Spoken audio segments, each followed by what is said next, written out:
Seorang wanita cantik perlahan muncul dari permukaan air. Tubuhnya yang seksi membuat pria itu ternganga. Melihat wanita itu berjalan keluar dari kolam renang, pria itu langsung menelan pil, bersiap untuk bertarung hingga 300 ronde. Namun yang tidak ia ketahui adalah seorang penembak jitu sudah membidik punggungnya dengan senapan. Melihat hal itu, si wanita langsung berjongkok membuat pria itu menurunkan kewaspadaan. Penembak jitu pun segera menarik pelatuk, peluru langsung mengenai punggung pria itu. Belum sempat ia sadar, dua rekan bersenjata maju dan menembakinya hingga tak mampu melawan. Ia jatuh terkapar di kursi rotan. Ternyata pria itu adalah anggota perusahaan pembunuh bayaran dan 2 hari lagi akan pensiun resmi. Sesuai peraturan perusahaan, setiap karyawan yang pensiun akan menerima uang pensiun. Namun bos mereka si rambut kuning enggan membayar. Maka, ia menyuruh tim pembunuh menggunakan wanita cantik untuk menjebaknya dan sukses menghemat 3 juta uang pensiun. Namun masih ada satu orang lagi yang akan pensiun di perusahaan itu, yaitu pembunuh legendaris bernama Paman Danang. Seminggu lagi ia akan pensiun dan berhak menerima 8 juta uang pensiun. Hal ini membuat bos rambut kuning gelisah dan sulit tidur. Ia pun memanggil asisten wanitanya untuk berdiskusi. Akhirnya mereka memutuskan mengirim Paman menjalankan misi berbahaya berharap ia tewas di medan tugas. Namun saat itu Paman sudah mendapat kabar bahwa 4 rekan yang akan pensiun tewas dibunuh. Ia mulai curiga. Suatu hari Nona Laras datang dan memberinya tugas terakhir sebelum pensiun, dengan bayaran 2 kali lipat yakni 2 juta dolar. Dan 1 juta akan langsung ditransfer sisanya setelah misi selesai. Paman tak langsung menerima, ia meminta Nona Laras mengunggah data misi ke server perusahaan agar ia bisa mempertimbangkannya. Jawaban akan ia beri besok. Nona Laras mengira Paman telah masuk perangkap. Tanpa ia tahu, begitu Paman melihat targetnya hanya seorang pria gendut, ia langsung bergerak. Ia menyamar sebagai teknisi dan pergi ke hotel tempat target menginap. Dipandu oleh pelayan, ia mulai membuka kunci pintu kamar dengan bor listrik. Suara bising itu memicu kemarahan si pria gendut yang keluar dan memaki pelayan. Paman tetap tenang dan terus membuka pintu.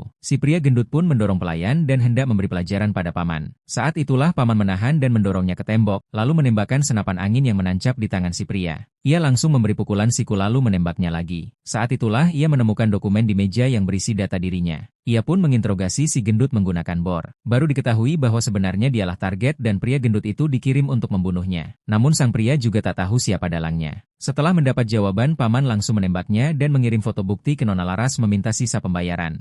Nona Laras dengan berat hati mengirimkan uang itu. Tapi bos rambut kuning marah besar dan mengirim tim pembunuh untuk membunuh Paman. Mereka melacak propertinya, tapi semua disewakan. Para penyewa pun tak tahu apa-apa, dan akhirnya mereka semua tewas juga. Namun dari pencarian itu, tim menemukan bahwa setiap tahun Paman dan menyumbang ke yayasan amal dari alamat yang sama. Tim pun segera menuju lokasi tersebut. Saat itu, Paman sedang mendekati tetangga wanitanya. Ia mengajarinya menembak dan memberinya hadiah. Namun saat keluar dari toko, ia diikuti tim pembunuh. Mereka merancang jebakan lagi. Di jalan pulang, Paman melihat seorang pengemudi wanita seksi mengalami masalah dengan mobil. Ia turun untuk membantu, tapi si wanita malah menarik resleting dan mendekatinya dengan penuh gairah. Ia meminta untuk menginap di rumah Paman.